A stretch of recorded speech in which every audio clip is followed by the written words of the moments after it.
ಸರ್ಕಾರಿ ಸಭೆ ಮತ್ತು ಸಮಾರಂಭಗಳಿಗೆ ಜನಪ್ರತಿನಿಧಿಗಳನ್ನು ಆಹ್ವಾನಿಸುವ ಬಗ್ಗೆ ಅನುಸರಿಸಬೇಕಾದ ಶಿಷ್ಟಾಚಾರದ ಕುರಿತು ಸಮಗ್ರವಾದ ಸೂಚನೆಗಳನ್ನು ಈಗಾಗಲೇ ಸರ್ಕಾರಿ ಸುತ್ತೋಲೆ 34 HPA 2018 ದಿನಾಂಕ 16/4/2019 ಹೊರಡಿಸಲಾಗಿತ್ತು. ಅದಕ್ಕೊಂದು ಕಾರ್ಯಜೆಂಡವನ್ನು ಇಶ್ಯೂ ಮಾಡಿ ಒಂದು ಸರ್ಕ್ಯುಲರ್ ಹೊರಡಿಸಿದ್ದಾರೆ. ಅದರಲ್ಲಿ ಏನಂತ ಅಂದರೆ, ಮಾನ್ಯ ಸಭಾಧ್ಯಕ್ಷರೇ, ಮಾನ್ಯ ಮುಖ್ಯಮಂತ್ರಿಗಳು, ಉಪಮುಖ್ಯಮಂತ್ರಿಗಳು ಕಾರ್ಯಕ್ರಮವನ್ನು ಉದ್ಘಾಟಿಸುವಾಗ ಸ್ಥಳೀಯ ವಿಧಾನಸಭಾ ಕ್ಷೇತ್ರದ ಶಾಸಕರು ಕಾರ್ಯಕ್ರಮದ ಅಧ್ಯಕ್ಷತೆಯನ್ನು ವಹಿಸುತ್ತಿದ್ದರು. ಇದನ್ನು ಸರ್ಕಾರ ಮಾರ್ಪಾಡು ಮಾಡಿರುವುದರಿಂದ ಸ್ಥಳೀಯ ಶಾಸಕರ ಹಕ್ಕಿಗೆ ಚ್ಯುತಿ ಉಂಟಾಗುವುದರ ಜೊತೆಗೆ ಕ್ಷೇತ್ರದ ಜನರ ಮುಂದೆ ಅವಮಾನ ಮಾಡಿದಂತಾಗಿದೆ. ಆದ್ದರಿಂದ ಈ ಹಿಂದೆ ಇದ್ದಂತೆ ಮಾನ್ಯ ಮುಖ್ಯಮಂತ್ರಿಗಳು, ಉಪಮುಖ್ಯಮಂತ್ರಿಗಳು ಉದ್ಘಾಟಿಸುವ ಯಾವುದೇ ಸಾರ್ವಜನಿಕ ಸರ್ಕಾರಿ ಕಾರ್ಯಕ್ರಮದ ಅಧ್ಯಕ್ಷತೆಯನ್ನು ಸ್ಥಳೀಯ ಶಾಸಕರೇ ವಹಿಸುವಂತೆ ಮತ್ತೊಮ್ಮೆ ಮಾರ್ಪಾಡು ಮಾಡಲು ಹೊರಡಿಸಬೇಕೆಂದು ಸರ್ಕಾರವನ್ನು ಒತ್ತಾಯಿಸುತ್ತೇನೆ. ಹಾಗೆ ನಿಮ್ಮದೂ ಅಷ್ಟೇ ಮಾನ್ಯ ಸಭಾಧ್ಯಕ್ಷರೇ, ನಿಮ್ಮದಕ್ಕೂ ಕೂಡ ನಿಮ್ಮದು ಒಂದು ಅಧಿಸೂಚನೆ ಹೊರಡಿಸೋರೆ.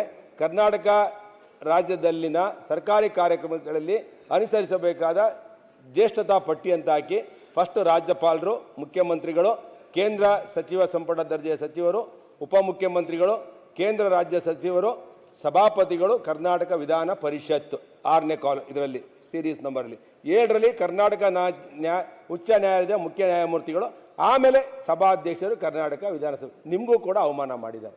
ಅಂದರೆ ನಿಮ್ಮದೂ ಕೂಡ ವಿಧಾನ ಪರಿಷತ್ತಿನ ಸಭಾಪತಿಗಳಾದಮೇಲೆ ನಿಮ್ಮನ್ನು ಉಚ್ಚ ನ್ಯಾಯಾಲಯದ ಮುಖ್ಯ ನ್ಯಾಯಾಧಿಪತಿಗಳಾದಮೇಲೆ ನಿಮ್ಮದು ತಂದಿದ್ದಾರೆ. ಜೊತೆಗೆ ನಮ್ಮದು ಇಲ್ಲಿ ಇರೋ ಎಲ್ಲ ಶಾಸಕರು ಮುಖ್ಯಮಂತ್ರಿಗಳನ್ನ ಆಯ್ಕೆ ಮಾಡ್ತಾರೆ.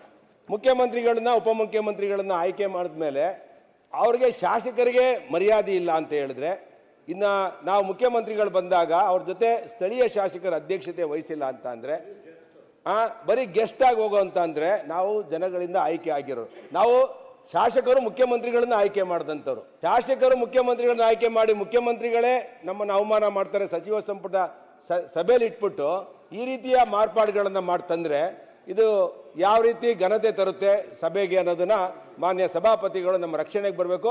ನಿಮಗೂ ಅವಮಾನ ಆಗಿದೆ, ನೀವು ಕೂಡ ನಿಮ್ಮನ್ನು ರಕ್ಷಣೆ ಮಾಡ್ಕೊಳ್ಳುವಂಥ ಕೆಲಸ ಆಗಬೇಕು ಅಂತೇಳಿ ಇಲ್ಲೆಲ್ಲ 224 ಶಾಸಕರ ಪರವಾಗಿ ನಾನು ನಿಮ್ಮನ್ನು ವಿನಂತಿ ಮಾಡ್ಕೊಳ್ತೇನೆ ಮಾನ್ಯ ಸಭಾಪತಿ.